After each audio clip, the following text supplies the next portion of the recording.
시간에 이 성찬에 대한 얘기를 좀 했습니다. 오늘은 우리 성찬 이어서 얘기를 하려고 하는데 제가 171문부터 원래는 177문까지 하려고 했는데 조금 주제가 달라가지고 제가 그냥 반반 나눠서 이렇게 해볼게요. 171문부터 173문까지를 한번 얘기를 한번 나눠볼게요. 자, 171문을 한번 보면 성찬의 성례를 받고자 하는 사람은 성찬에 참여하기 전에 어떠한 준비를 해야 하는가? 네. 아까 얘기했지만 세례는 결혼식이라면 성찬식은 이 결혼 기념일과 같은 겁니다. 그래서 세례는 딱 한 번, 네, 우리가 삼위 하나님의 이름으로 세례를 받지만 성찬은 그리스도의 이 십자가 복음의 그 은혜를 계속적으로 기념하고 기억하고 그것을 마음에 되새기는 이 과정이 매우 중요합니다. 우리가 예수님을 믿음으로 그리스도와 신비적 연합을 하게 됩니다.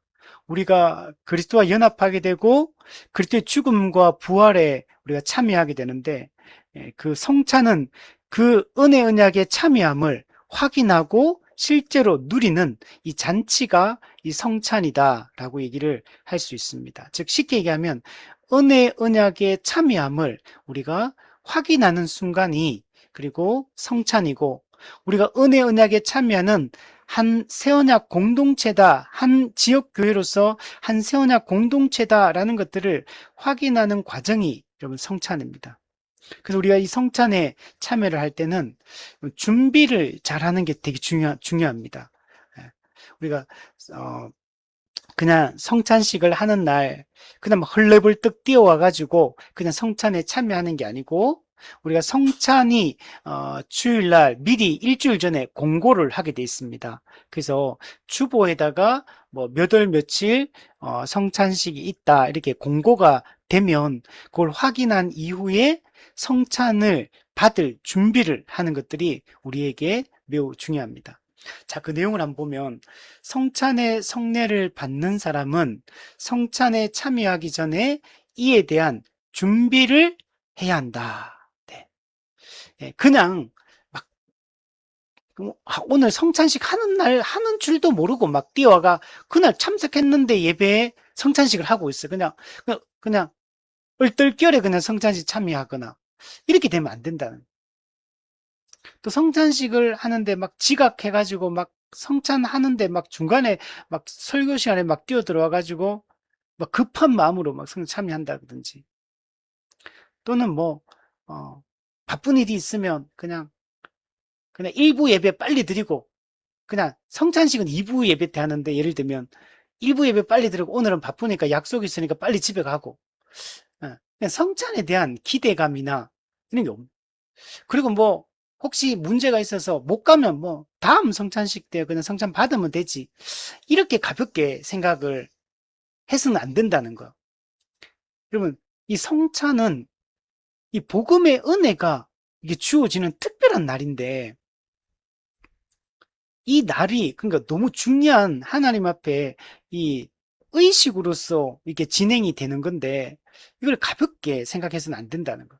세례식도 마찬가지지만 이 성찬식도 우리가 그리스도와 신비적 연합을 해서 그 은혜에 참여함을 우리가 확인하고 그것을 맛보고 누리고 함께 교제하는 시간인데 수직적으로 하나님과의 교제도 이루어지고 수평적으로 성도와의 한몸됨을 확인하고 맛보고 누리는 시간인데 이것을 가볍게 여기는 것은 정말 성도로서 매우 문제가 많다라고 할 수 있습니다. 그래서 우리는 성찬에 참여하기 위한 이런 영적 준비들을 미리 하는 게 매우 중요합니다. 성찬은 단순한 기념이 아니에요. 단순한 상징이 아닙니다. 또한 성찬은 로마 가톨릭이 하듯이 그리스도의 십자가 희생 제사를 재현하는 의식도 아니에요. 성찬은 그리스도의 그 희생 제사에 근거해서 그 성령의 역사로 그리스도의 은혜에 참여하는 은혜의 방편으로 하나님과 하나님의 은혜를 충만하게 누리는 중요한 수단으로 주신 게 여러분 성찬입니다. 예수님이 직접 명령하시고 직접 제정하신 거예요. 여러분, 합당한 준비 없이 여러분 성찬에 참여하는 것은 그리스도의 이름을 욕되게 하는 거예요. 그리스도의 희생을 욕되게 하는 것과 여러분 같은 겁니다. 성찬은 인자의 살과 인자의 피 흘림, 그 다음에 인자의 살을 찢으심, 이것을 기억하고 그 은혜를 우리가 되새기는 시간인데, 우리가 한 몸 된 교회됨을 확인하는 시간인데, 우리가 천국 잔치에 참여하게 될 것을 미리 알고 그 천국 잔치를 미리 앞당겨 와서 맛보는 그런 시간인데, 합당한 준비 없이 그냥 가볍게 참여하는 것은 그리스도의 그 이름과 그리스도의 살과 피를 욕되게 하는 것이며, 그리스도가 그토록 고통 가운데 치르신 십자가 희생제사의 의미를 여러분 퇴색하게 만드는 것입니다.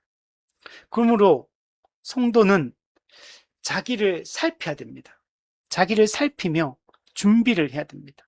다시 우리의 믿음을 점검하고 믿음을 새롭게 하고, 과거에 내가 어떤 존재였는지, 내가 어떻게 이 구원의 은혜를 누리게 되고 내가 새로운 존재가 되게 되었는지, 장차 내가 지금 이미 누리고 있는 것이 무엇이고 장차 누리게 될 것이 무엇인지, 우리의 영원한 최종 운명은 어떻게 될 것인지, 이런 것들을 깊이 생각하고 우리가 수직적 교제, 수평적 교제를 충만하게 누리는 시간이 여러분 성찬이에요. 이렇게 귀한 시간인데 우리가 합당한 준비 없이 그냥 가볍게 이렇게 참여한다는 건 말이 안 돼요. 우리가 예를 들면 친구가 결혼식 갈 때도, 결혼식 가보세요. 제 결혼식 가보면 야, 결혼식만큼 사람들이 옷을 깨끗하게 깔끔하게 입고 오는 날이 없는 것 같아요. 결혼식 가면 전부 다 연예인 같아요. 전부 다 얼마나 뭐 옷도 깔끔하고 제일 좋은 옷을 입고 오는 게 제가 볼 때 결혼식 날 같아요. 근데 성찬식 할 때는 그죠?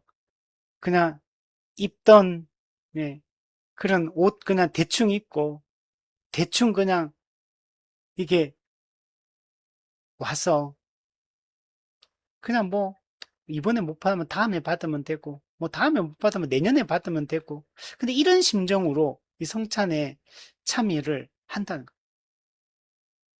우리가 얼마나 이것이 합당하지 않고 그리스도를 모욕하는 행위인가. 하나님이 그리스도를 통해서, 십자가를 통해서 우리를 구원하시고 그 엄청난 대가 지불을 통해서 예수님께서 겟세마네 동산 할 수 있거든 3번이나 이 잔을 내게서 옮겨달라고 고통 가운데 심히 괴로워하며 그렇게 울부짖으며 기도하셨는데, 근데 우리가 그것을 기억하고 그것을 기념하는 이 자리에, 이 실제로 성찬 때 그리스도의 영적 임재가 이루어지거든요. 우리가 성찬을 받을 때 성령께서 우리를, 하늘에 계신 그리스도께 우리를 들어 올려서 그리스도의 살과 피에 참여하고 천국 잔치에 참여하게 됩니다. 영적 임재가 이루어지는 것. 실제적인 영적 임재가, 그리스도의 영적 임재가 이루어지는데, 그리스도를 만나러 나오는 이날, 우리가 하늘로 올리워져서 하늘에서 그리스도 성천하신 그리스도를 만나서 교제하고 그, 그 살과 피에 참여하는 그 은혜를 나누는데, 우리가 가볍게 대충대충 이렇게, 우리가 예를 들면 상견례만 해도 얼마나 옷 깨끗하게 입고 갑니까? 남의 결혼식 가도 그렇게 옷을 깨끗하게 입고 가고 그 머리 단장을 하고 이렇게 가는데, 우리가 그리스도를 만나고 그리스도의 은혜를 기억하는 이 날에 우리가 가볍게 이렇게 참여해서는 안 된다는 거예요. 여기 참여하지 않는 거는 내가 누가 제 결혼식에 참여해 주세요라고 초대장을 보냈는데 초대장을 거부하는 것 같은 거죠. 성찬식은 그 은혜에 참여함을 확인하고 한 몸됨을 확인하기 위해서 이렇게 초대장을 보낸 것 같은 건데, 근데 그 초대장을 나 가기 싫다 하고 이제 안 받는 거하고 똑같은 겁니다. 우리가 자주 하니까 가볍게 여길 수 있는 게 아니에요. 우리가 성찬을 대하는 태도는 그리스도를 대하는 태도와 여러분 똑같은 겁니다. 자, 그래서 우리 뒤에 보면 먼저 자신이 그리스도 안에 있는가를 살펴야 됩니다. 우리 자신을 깊이 살펴야 돼요. 과거에 내가 어떤 존재였는지, 어떤 은혜를 받았는지, 어떤 새로운 존재가 되었는지, 어떤 약속이 주어져 있는지, 우리가 이것을 깊이 생각해야 돼요. 자신의 죄와 부족을 느끼고, 네. 우리가 과거에 어떤 우리 죄인이었고, 비참한 가운데 있던 자고, 소망 없는 자였고, 절망 가운데, 전적 부패 가운데, 그리스도의 이 진노와 심판 가운데 놓여있던 그런 자였거든요. 그런 우리를 위해서 그리스도를 보내주시고, 우리를 구원해 주셨거든요. 우리가 이것을 깊이 생각해야 돼. 우리가 어떻게 구원을 받았느냐. 우리가 어떻게 우리 같은 자들이 그 공의로우신 하나님 앞에, 심판주이신 하나님 앞에 담대하게 나갈 수 있는 존재가 되게 되었는가 생각해 봐야 돼. 진리에 관하여 자신의 지식, 믿음, 회개를 살피고, 네. 지식, 예. 그리스도가 누구신지, 그리스도가 어떻게 자기를 비하하셨는지, 그리스도가 어떻게 십자가 고난을 담당하셨는지, 그 고난의 의미가 무엇인지, 대속의 의미가 무엇인지 우리는 깊이 이해됩니다. 또 우리가 어떻게 이것을 우리의 것으로 수납하느냐, 믿음으로 수납이 돼요. 믿음이 뭔지, 믿음의 본질이 무엇인지, 무엇을 믿는 것인지, 그걸 명확하게 우리가 해야 됩니다. 회개, 예. 죄에 대한 참된 애통함, 예. 그리고 죄에서 완전히 돌이키고, 우리가 정말 삶을 바꾸는 일, 이런 일들을 우리가 해야 되는 것입니다. 또한 하나님과 형제들에 대한 사랑과 모든 사람에 대한 사랑이 있는가를 살펴야 된다. 이건 뭡니까? 하나님에 대한 사랑과 형제 사랑, 즉 교회 사랑에 대한 얘기를 하고 있죠. 우리가 이 은혜에 참여한다면, 성찬에 참여할 때 하나님이 우리에게 베푸신 은혜가 어떤 것인가를 깊이 생각해야 되고, 그 하나님의 사랑에 대해서 우리가 감사하고 기뻐하면서 마음과 뜻과 힘과 정성을 다해서 하나님을 뜨겁게 사랑해. 예. 너희가 하나님을 뜨겁게 사랑하라. 예. 뜨겁게 하나님을 우리가 뜨겁게 사랑하는 거 있잖아요. 우리 사람들끼리도 부모가 자식을 뜨겁게 사랑하잖아요. 자식이 부모를 뜨겁게 사랑하잖아요. 부부가 서로를 뜨겁게 사랑하잖아요. 근데 우리가 하나님을 사랑할 때도 우리가 이제 우리 사람과의 관계도 뜨겁지 않은 관계도 있죠. 예. 별 멀뚱멀뚱 무관심하고 별 관심 없고. 근데 하나님을 우리가 그렇게 대해서는 안 되는 거죠. 누구보다도 하나님을 가까이 하고 하나님의 그 사랑에 감사하고 기뻐하고. 근데 이 하나님 사랑은 반드시 뭐로 드러나야 되냐면 이웃에 대한 사랑, 형제에 대한 사랑으로 나타나야 돼요. 성도 사랑, 형제 사랑, 교회 사랑으로 나타나야 돼요. 그래서 한 몸 된 우리가 교회임을 인식을 해야 돼요. 우리가 머리이신 그리스도 안에서 우리가 한 몸 된 지체의 관계가 되었다. 우리는 몸의 각 부분으로 현재 존재하고 있고, 우리는 서로 유기체적으로 연결되어 있으며, 우리는 함께 기쁨과 고통을 함께 나누는 그런 존재임을 인식하고, 우리가 그리스도 안에서 어떤 존재인가, 한 몸, 한 가족된 존재라는 사실을 깊이 인식하고, 서로에게 대해서 내 이웃을 내 몸과 같이 사랑하라 해. 몸처럼 사랑하며 우리가 교제하고 성도의 교제를 나누며 이렇게 살아가야 돼. 그래서 우리가 나에 대한 이해, 그리스도의 사역에 대한 이해, 하나님의 은혜에 대한 이해, 교회에 대한 이해, 또 우리가 그에 합당한 하나님 사랑의 삶, 이웃 사랑의 삶, 이런 것들이 나한테 정말 있는지 이걸 살피고 우리가 성찬에 참여를 해야 됩니다. 또한 자기에게 잘못한 사람들을 용서하고, 네. 하나님께서 우리를 긍휼히 여기시고 용서해 주셨죠. 1만 달란트 빚진 자였죠. 도저히 갚을 수 없는 죄의 빚을 지고 하나님의 진노와 저주 아래 놓여있던 우리가 하나님이 우리를 일방적으로 긍휼히 여기시고 불쌍히 여기사 우리의 모든 빚을 청산해 주셨습니다. 우리가 이 은혜를 받은 자로서 우리도 우리에게 100데나리온 빚진 친구, 우리의 동료, 우리의 이웃을 우리도 그 하나님이 우리에게 베풀어 주는 그 자비와 긍휼로 우리도 사랑하고 또 우리도 용서하고 사랑을 베풀며 살아가는 것이 마땅합니다. 자, 그리고 그리스도를 사모하는 마음과 새로운 순종을 다짐함으로써, 네. 우리는 그리스도를 더 사모해야 돼요. 우리가 성찬에 참여할 때 정말 그리스도의 사랑의 그 넓이와 길이와 깊이와 그 높이가 어떠함을 더 알아가야 돼요. 그리스도와 더 깊은 교제, 그리스도 안에서 더 친밀한 교제를 우리가 사모하고 그 은혜를 갈구하고 갈망하며 나가야 됩니다. 우리가 성경에 보면 목마른 사슴이 시냇물을 찾듯이 우리가 그리스도의 은혜를 더 갈구하고 우리가 그리스도와의 교제를 더 갈망해야 됩니다. 그리고 새로운 순종을 다짐해야 된다. 정말 그리스도가 우리의 통치자가 되셨고 그분이 우리의 주가 되셨고 우리는 그분의 백성으로서 그분의 종으로서 그리스도의 종으로서 우리는 그리스도 왕이신 그리스도의 통치에 순종해야 됩니다. 우리가 그리스도만 따르기로 결정해야 돼요. 모든 것을 버리고 우리가 한평생 그리스도만 따르기로 그리스도가 지시하면 어디든지 가오리다. 그런 마음으로 우리가 살아가는 것이 필요합니다.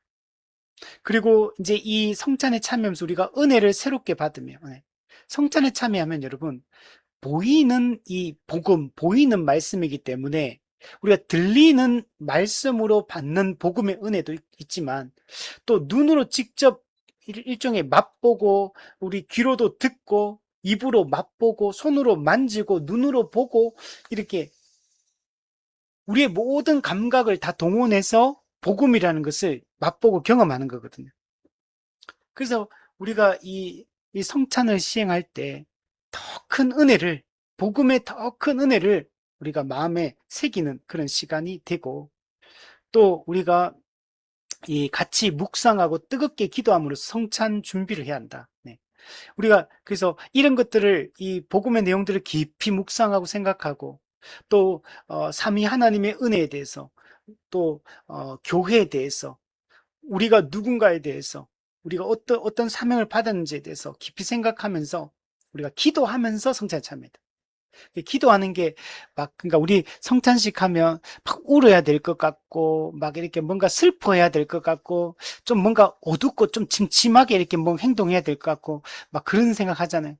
이제 물론 그런 것도 있어야 되죠. 우리 죄인됨 우리 같은 죄인을 우리가 과거에 그런 자였으니까. 그러나 정말 삼위 하나님께서 우리 과거의 절망적인 비참한 영적 비참한 가운데 있던 우리에게 어떤 은혜를 베푸는 생각, 우리가 어떤 새로운 존재가 되고 우리가 은혜를 지금 받아 누리고 살고 있으며 우리 장차 우리의 영원한 운명이 어떻게 될 것인가 이거 확신하기 때문에 이 성찬식이 정말 기쁨의 날이 되고 잔치가 돼야 되는 거죠. 깊이 묵상하면서 기도하면서 그 성찬의 은혜로 감사가 막 터져 나오고 막 찬양이 흘러나오고 그런 시간이 성찬이 여러분 돼야 되죠. 그래서 정말 이게 모든 게 내 공로 때문에 된 게 아니고 은혜로 다 우리한테 주어졌으니까 정말 이걸 묵상하면서 마음에 깊이 감사하고 그 성찬식에 딱 참여할 때 우리가 처음에 찬송부터 부르잖아요. 찬송 십자가 관련된 찬양을 부르고 또 합심해서 이렇게 또 이렇게 기도하고 그리고 또 이게 성찬과 관련된 성경 구절들 이 떡은 이 잔은 너희를 위한 내 살이요 내 피다 이렇게 하면서 성찬에 관련된 얘기 쫙 하고 성찬의 의미를 쫙 풀어서 설명하고 우리가 이 성찬에 참여한다는 게 어떤 의미를 가지는지 이 성찬을 우리가 받음으로 우리가 어떤 유익을 누리는지 이런 얘기를 쫙 풀어서 또 성찬의 의미를 설명해 주고 그리고 이제 이 한 떡에 참여함을 딱 보여주고 한 떡을 딱 이게 자르면서 우리가 한 떡에 모두가 참여한다. 그래서 그 떡을 하나씩 찢어서 성도들한테 나눠주고 또 한 잔을 부으면서 우리가 한 잔에 참여한다. 우리가 그리스도의 피에 참여한다. 그리스도의 피 흘리심으로 우리의 모든 죄가 씻겨가게 되었음을 그리고 우리의 모든 성도들이 이 그리스도의 피로 말미암아 우리가 다 깨끗한 하나님의 백성이 되었고 한 몸이 되어서 서로 사랑하며 살아가는 그런 관계가 되었다는 것들을 또 그것을 함께 누리고 함께 맛보고 함께 마시면서 우리가 함께 마시는 옆에 있는 지체들이 아, 우리가 한 몸이구나. 우리가 한 가족이구나. 라는 것들을 인식하고 아, 이들을 위해서 기도하고 헌신하고 내가 살아가야 되는 거구나. 그래서 정말 한 몸 된 교회적 삶을 이제 충실히 살아가게 되는 거죠. 그래서 이런 게 성찬에서 이루어져. 그래서 성찬 준비라는 게 매우 중요한 거. 그래서 우리가 주보에 성찬이 공고되는, 물론 그 전에도 똑바로 다 해야 되겠지만 그때부터는 더더욱 더 특별하게 이제 성찬식을 의식으로 거행하는 거니까, 그러니까 공고되는 그 주에는 정말 삶도 좀 절제하고 취미 생활도 좀 절제하고 좀 하고 싶은 일들도 좀 절제하면서 좀 성경을 읽고 성도와 교제하고 좀 더 기도하는 시간들을 갖고 또 삶을 돌아보고 내가 과거에 어떤 존재인데 어떤 은혜를 받았는지 좀 생각하면서 또 성도들과 지체들과 함께 만나서 이런 성찬의 은혜를 함께 우리가 한 몸 된 교회가 되었다는 게 어떤 의미를 가지는지 정말 이런 것들을 생각하면서 이게 준비를 해야 되는 거예요. 그리고 그 성찬식에 참여할 때, 그래서 딱 참여하면 그 성찬의 은혜가, 십자가의 은혜가 가슴 깊이 절절하게 우리 속에 느껴지고, 정말 감사와 찬양이 흘러나올 수 있는 이런 시간이 성찬이 돼요. 172문에 보면 자신이 그리스도 안에 있는지 혹은 성찬에 합당한 준비가 되어 있는지 의심하는 자도 성찬식에 참여할 수 있을까? 자, 이건 무슨 말이냐면, 예를 들면 내가 그리스도 안에 있는 거 맞는가, 나 그리스도와 연합한 거 맞는가 의심이 되거나 성찬에 또 합당한 준비가 되어 있는지 않는지 이런 게 의심이 되고 또 구원의 확신이 흔들리는 건 아닌가, 또 뭐 이렇게 이 모든 면에서 이제 좀 의심이 되고 좀 부족함이 느껴지고 주저하는 마음이 생기고 이런 사람, 즉 연약한 성도들이죠. 연약한 이런 신자들도 성찬에 참여할 수 있느냐? 네, 참여할 수 있습니다. 오히려 이런 연약한 존재이기 때문에 더 적극적으로 성찬에 참여해야 되는 거예요. 하나님은 우리가 상한 갈대 같은 자를, 우리는 다 그런 자예요. 상한 갈대 같은 자. 그러나 우리의 마음속에 뭐가 있습니까? 그리스도를 갈망하는 마음이 우리 가운데 있습니다. 은혜를 사모하는 마음이 있어요. 내가 그분 앞에 부족하게 느껴지고 그래서 뭔가 좀 준비가 덜 된 것 같고 좀 삶이 좀 더 준비되지 못한 것 같고 그래서 참 죄송한 마음이 들고 참 내가 이런 상태로 성찬에 참여하는 게 너무 좀 죄스럽고 이게 좀 그런 죄송한 마음이 들고 이럴 때 이런 사람도 이런 연약한 성도, 작은 믿음의 성도, 이런 사람들도 성찬에 참여할 수 있는가? 네, 참여할 수 있습니다. 오히려 더 적극적으로 성찬의 은혜를 사모하며 더 적극적으로 성찬에 참여를 해야 되는 겁니다. 하나님이 우리에게 완벽한 성도, 구원의 확신도 안 흔들리고 완벽한 성도, 그런 사람들만 부르시는 게 아니에요. 이 복음의 은혜가 필요한 모든 자들, 겸손히 그 복음의 은혜 앞에 무릎 꿇는 자들, 그리스도의 필요성을 느끼고 그리스도를 갈망하는 자들, 나의 부족함을 인정하고 고백하면서 그리스도의 은혜를 갈망하는 자들, 상한 갈대 같고 꺼져가는 심지 같은, 그러나 자신의 죄인됨을 인정하고 은혜를 의지하고 그것을 붙드는 자들, 더더욱 더 참여해야 돼요. 더더욱 더 간절히 참여를 여러분 해야 되는 거죠. 밑에 보시면 자, 자신이 그리스도 안에 있는지 성찬에 합당한 준비가 되어 있는지 의심하는 사람도 비록 그에 대한 확신이 아직 없을지라도 어떤 구원의 확신이 여러분 약할 수 있어요. 구원의 확신이 흔들릴 수도 있어요. 이런 사람도 어떻게 되냐? 그러나 그리스도께 대한 진정한 관심을 가지고 있을 수 있다는 것. 내가 지금 구원의 확신이 흔들린다고 내가 구원 못 받은 사람이 아니라는 것. 내가 지금 연약한 모습이 있고 부족한 모습이 있다고 해서 그 사람이 무조건 가짜다 이런 게 아니라는 거예요. 내가 지금 믿음이 약할 수도 있고 구원의 확신이 흔들리는 상태일 수도 있어. 그러나 그게 꼭 구원받지 못했다는 의미는 아닐 수 있는 겁니다. 그럼 성찬의 효력은 우리가 완벽한 의로움, 완벽한 행위가 있기 때문에 성찬에 참여할 수 있는 게 아니에요. 흔들리지 않는 확신을, 구원의 확신을 가지고 있다고 해서 성찬에 참여할 수 있는 것도 아닙니다. 성례의 효력은 그리스도의 그 십자가 속죄 공로, 거기에 근거해서 성례의 효력이 나타나는 것. 그리고 우리가 이 그리스도를 우리의 구원자로 믿고 그리스도를 의지하고 나의 연약함을 고백하며 그리스도를 갈망하고 그 은혜가 없으면 난 소망이 없다는 것을 인정하고 나아가는 그런 사람들은 적극적으로 이 성찬에 해야 되고 그런 자격을 가지고 있다는 겁니다. 그럼 영적으로 죽은 불신자는 내가 불신앙을 가지고 있는 걸 부끄러워하지 않아요. 내가 준비되어 있지 않고 뭔가 의심하고 있다 이런 걸 염려하지 않습니다. 그리스도를 갈망하지도 않아요. 자신의 불신앙에 대해서 애통해하지도 않아요. 우리가 우리의 믿음 없음을, 우리의 구원의 확신이 흔들리고 이런 것 애통해하고 마음 아파하고 그러면서 또 그리스도를 갈망하는 마음, 진정으로 그리스도를 사모하고 알고 싶어하는 마음이 있다면 이거는 성령이 역사하고 있다는 증거인 거예요. 불신자는 영적으로 거듭나지 않은 사람들에게는 이런 것 자체가 없거든요. 그래서 지금 비록 내가 좀 믿음이 약할 수도 있고 연약한 모습을 보일 수도 있고 구원의 확신이 흔들리고 있는 상태여도 정말 은혜를 사모하는 마음이 있다면 그 진실로 그런 마음이 있다면 적극적으로 성찬에 참여를 해야 되는 겁니다.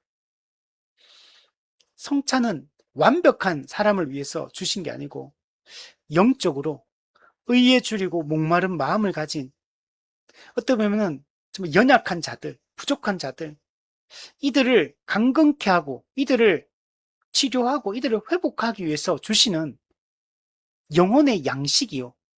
영혼의 치료 약과 같은 것이 이 성찬이다. 이렇게 생각을 해야 됩니다. 영적으로 약한 자들이기 때문에 우리가 부족한 자들이기 때문에 성찬의 은혜가 더더욱 더 많이 필요한 거잖아요.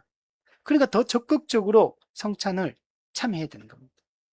자, 그래서 밑에 보면 그런 관심의 결핍을 우려하고 네, 나한테 뭔가 이게 이런 그리스도에 대한 진정한 관심이 좀 뭔가 부족하고 결핍이 있다고 느껴지면 죄송한 마음이 들고 이게 우려가 된다면 이 사람은 성령이 역사하기 때문에 이런 우려가 되는 거예요.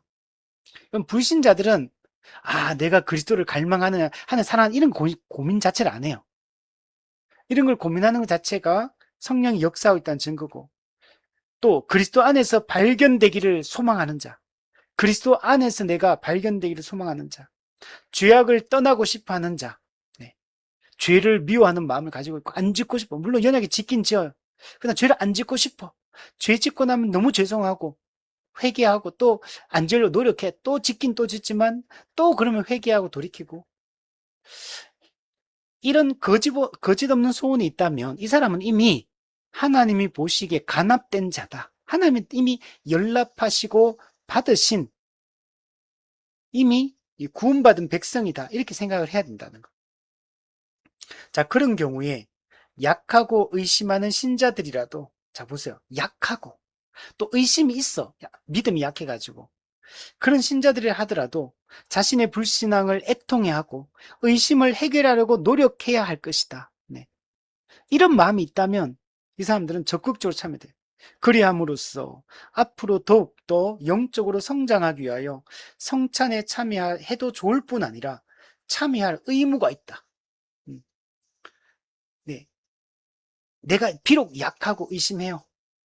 그러나 불신앙을 애통하는 마음이 있고 이런 의심을 없애려고 노력하고 있고 이렇게 하고 있고 그리스도를 갈망하고 있다면 우리가 더 성장하기 위하여 적극적으로 성찬에 참여하고 성찬의 은혜를 갈급해야 돼요.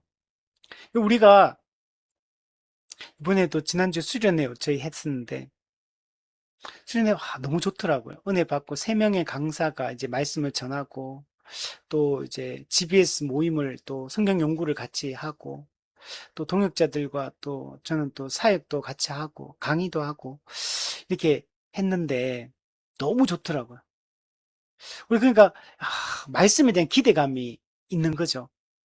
또 저는 또 기도의 인도도 또 첫날 또 두 번 하고 해서 더더욱 더 이제 설교를 잘 들으려고 애랬었거든요.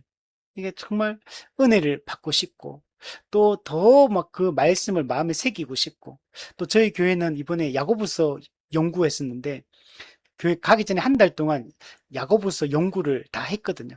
3장까지. 그래서 미리 이 본문 연구를 다 같이 하고 또 가니까 더 은혜롭고 갈망한 사모하는 마음 있잖아요. 우리가 좋은 말씀을 사모하는 마음 있잖아요.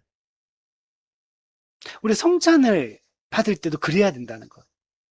성찬의 은혜를, 말씀의 은혜를 사모하듯이, 설교의 은혜를 사모하듯이, 찬양의 은혜를 사모하듯이, 성찬의 은혜를 사모를 해야 되는 거예요. 그냥, 그냥, 그냥 주면 받고, 뭐, 은혜가 되면 좋고, 안 되면 어쩔 수 없고, 그냥 이런 마음이 아니고, 우리가 말씀 들을 때 은혜를 사모하듯이, 성찬에 참여할 때 은혜를 사모를 해야 되는 겁니다. 간절한 마음으로. 그리고 적극적으로 참여해야 될 의무가 있다. 예. 우리는 하나님의 백성이니까 그 은혜에 참여해야, 이거는 특권이기도 하고, 그러나 또 의무이기도 한 거예요, 의무. 해도 되고 안 해도 되는 게 아니에요. 이걸 만약에 거부한다면 주님의 살과 피를 거부하는 것이고, 그리스도의 십자가 사역을 모독하는 것과 같은 것. 그 그리스도와 연합한 신자가 그리스도의 은혜를 거부하면 되겠습니까? 우리가 이걸 사모하고 이렇게 할 때 우리가 그리스도의 사랑을 눈으로 직접 보게 되고 손으로 만지게 되고 입으로 여러분 맛보게 되고 그것을 통해서 우리가 영적으로 자라가게 여러분 되는 것입니다. 그래서 우리가 복음 자체를 거부하거나 명백한 성도답지 않은 죄를 고집하거나 그리스도의 십자가 공로로 탄생한 주님의 몸된 세언약 공동체인 교회를 악의적으로 고의적으로 분열시키거나 질서를 무너뜨리거나 이런 경우 외에는 적극적으로 성찬의 은혜를 사모하면 참여해야 되는 거예요. 우리 이것을 잊지 말아야 된다. 교회에서 마음에 거리낌이 있는 사람은 참여하지 마십시오. 이렇게 하잖아요. 그거 잘못된 거예요. 그래서 많은 마음의 거리낌은 성도들이 느끼는 이때 죄에 대한 애통함을 얘기하는 거 대부분 다. 우리 연약하니까 우리가 넘어지기도 하고 실수하기도 하고 그러니까 은혜가 더 필요하지. 똑바로 살기 위해서 더 하는 영광 돌리면서 살기 위해서 은혜가 더 필요하잖아요. 그러니까 더 사모를 해야 되죠. 아까도 얘기했지만 명백하게 복음을 적극적으로 고의적으로 악의적으로 지속적으로 거부하고 교회를 악의적으로 깨뜨리거나 분열시키거나 질서를 무너뜨리거나 명백한 죄들을 계속적으로 고집한다든지 하나님의 이름을 적극적으로 또 은근히 모독한다든지 이런 게 아니라면 우리는 모든 연약한 죄가 있을 때는 오히려 우리의 부족함이 있을 때는 더 적극적으로 우리의 의심이 들 때는 우리가 믿음이 약해지거나 구원의 확신이 좀 흔들릴 때는 더더욱 더 은혜를 사모하면서 성찬의 은혜를 사모하며 참여를 하는 게 중요합니다. 자, 173문을 보면 신앙을 고백하는 성찬을 받고 싶어 하는 자에게 성찬을 못 받게 할 수 있을까? 네. 자, 신앙을 고백하는, 자, 분명히 외적 신앙 고백을 하고 있어요.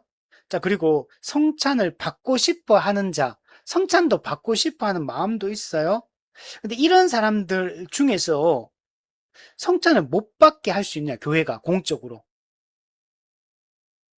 이 정도면은 당연히 더 받으라고 해야 되는 거 아니냐, 이런 생각이 들 수 있잖아요.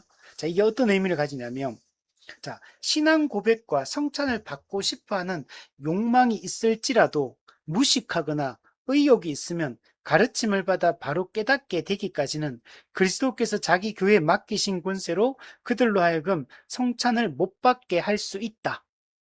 무슨 말이냐면, 자, 신앙 고백, 자, 외적으로 나 예수 믿습니다. 하나님이 천지 창조인 거 믿습니다. 나는 죄인인 거 믿습니다. 말로는 다 해요. 말로는 다 하는 것 같은데 근데 그 진정한 의미를 몰라요. 자기의 죄인됨과 그 진노 아래 있는 자신의 죄에 대한 비참함이 무엇인지 진정으로 느끼지 못해요. 예수님을 구원자라고 말은 하는데 그가 누군지 어떤 일을 했는지 이게 잘 몰라요. 그럴 수도 있거든요. 그래서 외적 신앙 고백이 있다고 무조건 이 사람이 참된 신앙 고백이다 이렇게 말할 수 없거든요. 외적 신앙 고백이 있지만 거짓된 신앙 고백일 수 있고 또 성찬을 받고 싶어하는 욕망이 있다 하더라도 그 상태가 무식하거나 무지하다, 무지. 즉 복음을 몰라요. 복음은 모르는데 예수님이 어떤 분인지 어떤 일을 했는지 모르는데 성찬은 받고 싶어 해. 외적으로 예수는 믿는다고 말해요. 자, 이런 경우에는 참여하면 안 되는 복음 자체를 모르기 때문에 성찬은 그리스도의 십자가 인자의 살과 피의 의미를 되새기는 거고 한 번 된 교회됨을 기억하고 헌신을 다짐하고 천국 잔치를 완성된 하나님 나라를 꿈꾸고 소망하며 참여하는 건데 근데 하나님 나라가 뭔지도 모르고 복음이 뭔지도 모르고 죄인됨이 뭔지도 모르고 예수님이 누군지도 모르고 어떤 일을 했는지도 모르고 다 교회가 뭔지도 모르고 다 몰라요. 그냥 겉으로만 믿는다. 나 예수님 사랑한다. 뭐 이렇게 얘기하는 거죠. 자, 이런 경우에는 참여하면 안 된다는 거. 왜? 복음 자체를 모르니까. 복음의 의미를 기억하는 게 성찬인데 복음 자체가 뭔지 모르니까 이 사람은 성찬을 받고 싶어하는 욕망 그 자체는 나쁜 게 아니에요. 그러나 복음을 모르는 상태는 이 사람 어떤 상태냐? 복음을 배우고 가르쳐야 될 대상인 거예요, 지금은. 그래서 복음의 의미를 아는 사람이 성찬에 참여함으로 복음의 은혜를 더 마음에 새기는 작업을 하는 거기 때문에 복음 자체에 대한 무지함이 있거나 모를 때는 그럴 때는 이제 가르쳐서 복음을 깨닫게 사실 이 사람이 사실 세례도 받으면 안 되는 거죠. 복음 자체를 모르니까. 사실 거기서 사실 걸러졌어야 되는데 세례를 먼저 줘버리니까 세례는 받았는데 복음은 모르는 이런 상태가 될 수 있거든요. 지금은. 자, 그래서 이런 때는 안 된다는 거. 그래서 교회가 공적으로 교회에 치리해 주어진 권세를 가지고 성찬 금지를 시킬 수가 있는 겁니다. 두 번째, 의혹이 있으면 의혹. 이건 뭐냐면 이 반복음적인 삶과 교리에 있어서 심각한 왜곡이 있는 경우, 교리 자체를 이단적 교리를 주장한다거나, 그걸 믿는다거나, 그걸 막, 막 사람들에게 알린다거나, 가르친다거나, 또 삶에 심각한 왜곡, 그리스도인으로서 성도로서 합당하지 않는 그 죄를, 명백한 그 죄를 부끄러움도 없이 계속적으로 그 죄를 짓고 있다면 이 사람은 성찬에 참여할 자격이 없죠. 이런 경우에는 교회가 맡기신 권세로 성찬을 못 받게 할 수 있는 겁니다. 교회는 성찬을 금지할 수 있는 권한도 가지고 있고 또한 마땅하지 않은 자를 선별해서 걸러내야 돼. 참여하지 못하게 금지시켜야 돼. 여러분 책임이 있는 겁니다. 책임이. 우리 고린도전서의 11장에 보면 성찬에 잘못 참여할 때 약하고 병들고 죽었다. 이렇게 잠잤다, 죽었다고 말해요. 성찬을 바르게 시행을 하지 않으면 그 성찬의 은혜를 모독하는 거기 때문에 하나님께서는 복음 자체를 거부하고 모독하는 것 같은 거기 때문에 그에 대해 심판하십니다. 그래서 약해지고 병들고 죽었다. 그게 하나님의 벌로 이렇게 형벌로 이렇게 주어진 겁니다. 벌로 주어진 벌. 그러니까 우리가 아무나 복음을 모르거나 부정하거나 또 심각한 삶과 교리에 문제가 있거나 교회를 분열시키거나 이렇게 할 경우에는 금지해야 돼. 금지를 하는 것이 교회와 그 영혼과 그 당사자와 교회를 보호할 수 있는 그런 방법이 되는 겁니다. 성찬을 금지시키는 것은 나쁜 게 아니에요. 하나님의 영광을 보호하기 위함입니다. 복음의 변질을 막기 위함입니다. 교회의 질서를 보호하기 위함이에요. 그 성찬 금지를 통해서 우리는 이 모든 것들을 보호할 수가 있게 됩니다. 만약에 이런 것들을 제대로 하지 않으면 하나님의 심판을 받게 되는 거예요. 그러니까 성찬에는 무조건 참여하는 게 좋은 게 아니라 합당한 자격을 갖춘 사람이 참여를 해야 돼요. 자격이 없는 자, 참여하면 안 되는 자가 참여하게 되면 하나님의 심판이 그 사람에게 임하게 됩니다. 그래서 성찬이 되게 무서운 거라는 걸 잘못 사용할 때는 매우 무서운 거라는 걸 기억을 해야 됩니다. 자, 밑에 보면 그래서 교회에 맡기신 권세로 그들로 하여금 성찬을 못 받게 할 수 있다. 성찬은 새 언약 식사거든, 식사. 천국 잔치의 식사입니다. 새 언약 백성들이 그리스도의 살과 피에 참여해서 그 은혜를 누리고 있음을, 한 가족 되었음을 확인하고 기쁨의 식사를 함께 나누는 새 언약 식사가 여러분 성찬입니다. 그래서 주님의 살과 피를 먹고 마시는 것이 중요합니다. 구약시대 때 할례 받지 않은 사람은 유월절 만찬에 참여할 수 없습니다. 마찬가지로 신약에서 이 복음을 거부하고 복음에 대해 무지하고 교회의 하나됨을 깨뜨리고 하나의 영광을 훼손하고 이럴 때는 금지를 시켜야 되는 거예요. 할례 받지 않은 자를 유월절 만찬에 금지시키듯이 복음과 교회를 고의적으로 적극적으로 거부하는 자들, 하나님의 영광을 훼손하고 그리스도의 십자가 은혜를 부정하는 자들, 이런 자들은 성찬을 금지를 시켜서 이들이 그것을 훼손하지 못하도록 보호해야 될 책임이 있습니다. 그래서 성찬을 금지시키는 것이 그 당사자와 교회, 언약 공동체인 교회를 보호할 수 있는 중요한 방법이다라고 얘기할 수 있어요. 교회는 이것을 엄격히 보존해야 돼요.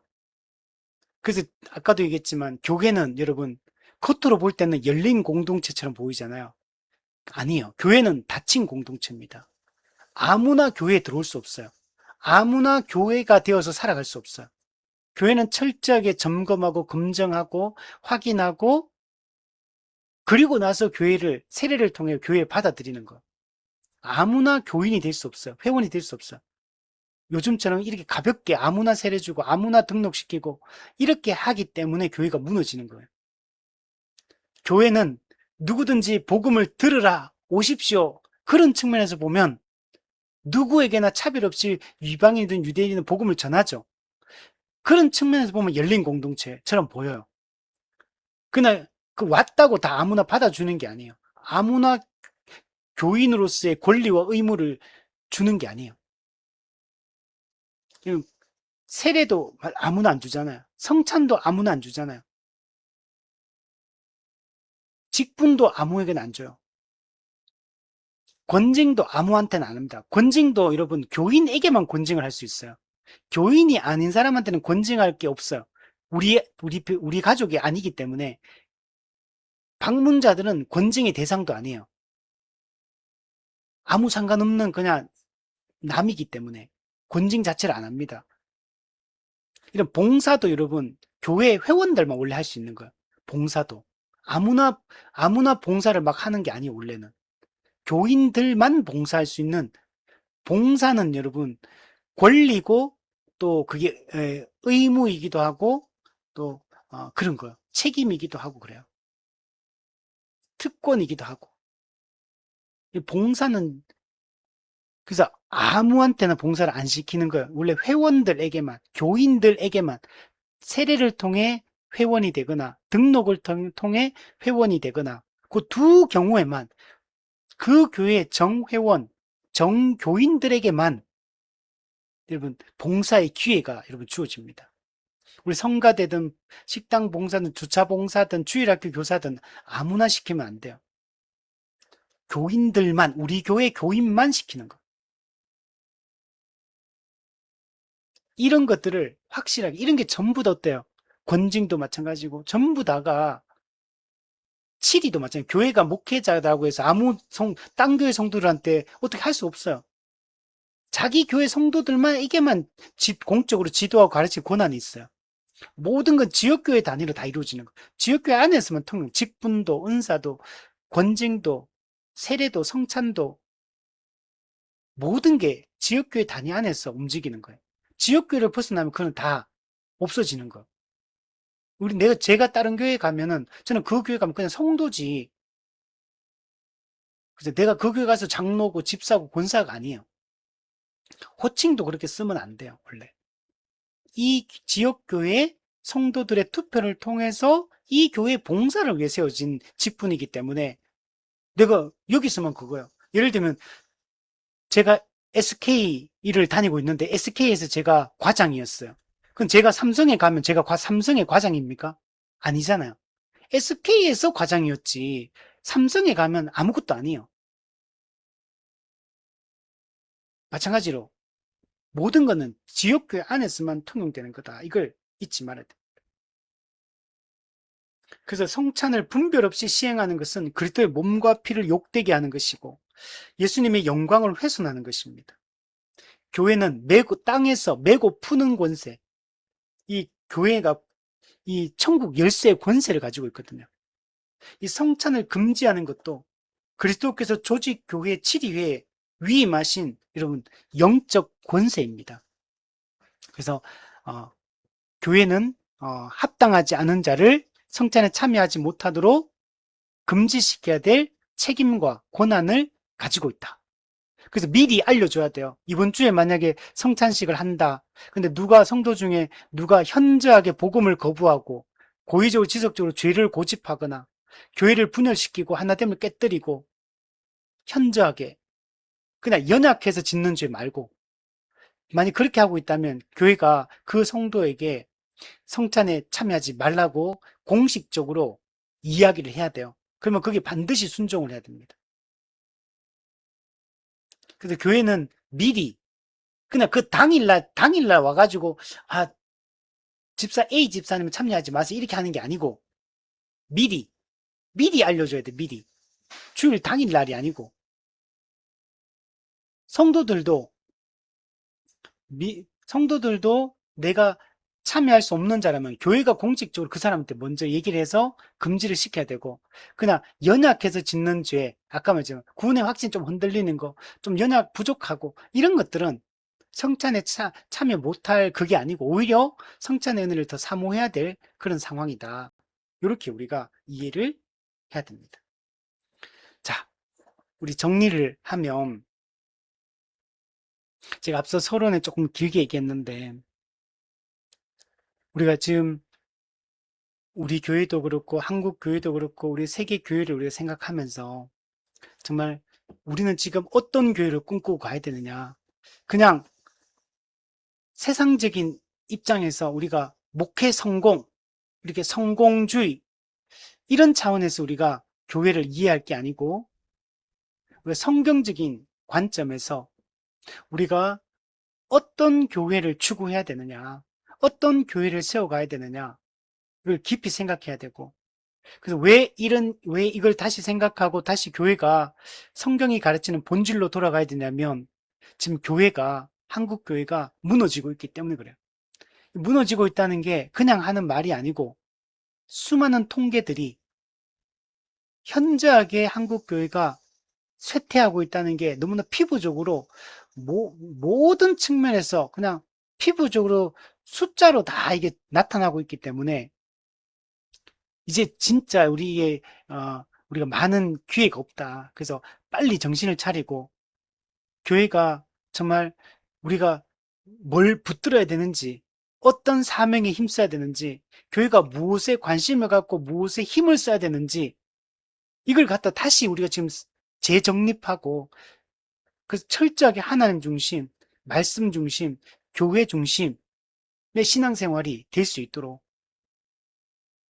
그렇게 하는 것만이 우리와 우리 다음 세대, 우리 자녀 세대들을 붙들 수 있는 길이고 또 또 이 한국 교회뿐만 아니라 세계 교회가 정말 이 복음의 은혜를 또 전하고 나눌 수 있는 이 종말의 마지막 때를 우리가 살고 있으니까 회개의 기회가 한시적인 이 때에 이제 언제 주님이 재림할지 알지 못하는 이 때를 우리 마지막 때를 종말의 때를 살고 있기 때문에 우리가 더욱더 우리 시대에 우리가 감당해야 될 이 사명들을 잘 감당할 수 있는 그런 우리가 되었으면 좋겠고 그렇게 하기 위해서 우리가 이 성례의 회복이 매우 중요하다.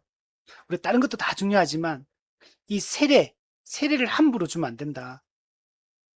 세례를 빨리 주려고 하지 말고 정말 제대로 복음을 가르치는 것에 힘쓰고 분명한 신앙 고백이 나타나도록 분명한 그 또 삶의 그 거듭남의 증거들이 나타날 수 있도록 정말 우리 다음 세대에게 제대로 가르치는데 힘쓰고 또 새로운 신자가 성인 성도들이 왔을 때도 대충대충 가르치지 말고 세례 교육이라는 거는 4주, 6주 이렇게 가르치는 게 아니고 세례식 하기 전에 4주, 6주, 뭐 한 달, 두 달 가르치는 게 그게 세례 교육이 아니고 세례 교육은 교회 온 성도들을 지속적으로 오랫동안 가르쳐서 복음을 충분히 가르쳐서 복음이 뭔지, 교회가 무엇인지, 하나님의 나라가 무엇인지를 알 수 있도록 그리고 세례 문답을 7위회가 날을 정하고 세례 문답을 통해서 진짜 이 복음에 대한 이해가 있는지, 삼위 하나님에 대한 이해가 있는지, 인간 존재에 대한 이해가 있는지, 세상에 대한 이해가 있는지, 하나님 나라에 대한 이해가 있는지, 올바른 이해를 가지고 있는지 확인하고 점검하고 분명한 그 신앙을 고백하는지를 공적으로 점검하고 그리고 하나님과 성도들 앞에서 세례식을 하는 주일날 전체 성도가 같은 공간에 같은 시간에 모였을 때 공적 신앙 고백을 마음으로 믿어 의에 이르고 입으로 시인하여 공적 신앙 고백 이 세례 때 하는 이 신앙 고백 명확하게 할 수 있도록 그래서 내가 세례 받는다는 게 어떤 의미를 가지는지 본인 당사자도 알고 이것을 지켜보는 성도들도 한 영혼이 지금 공식적으로 구원받고 교회에 입교하는 이 과정을 정말 가장 어떻게 보면 영광스러운 순간이거든요. 한 영혼이 빼앗겼던 한 영혼을 되찾아온 사건, 구원한 사건이거든요. 그게 그 기쁨의 잔치를 벌이며 축하하고 기뻐하고 한 새 생명이 태어났기 때문에 태어난 것을 함께 기뻐하는 이런 시간이 되어야 되고 우리가 또 성찬을 자주 거행하면서 주님의 인자의 살과 피의 의미를 다시 되새기고 그리스도의 살과 피로 말미암아 우리가 어떻게 영적 생명을 누리게 되었고 새로운 존재가 되었으며 또 우리는 이 날마다 인자의 살과 피를 먹으면서 어떻게 우리가 복음의 은혜 가운데 사로잡혀서 살아갈 수 있고 우리에게 주어진 사명을 감당하며 살아갈 수 있는가를 우리가 깊이 생각하는 그런 시간이 되었으면 좋겠습니다. 자, 우리 오늘은 여기까지 우리 하도록 하겠습니다.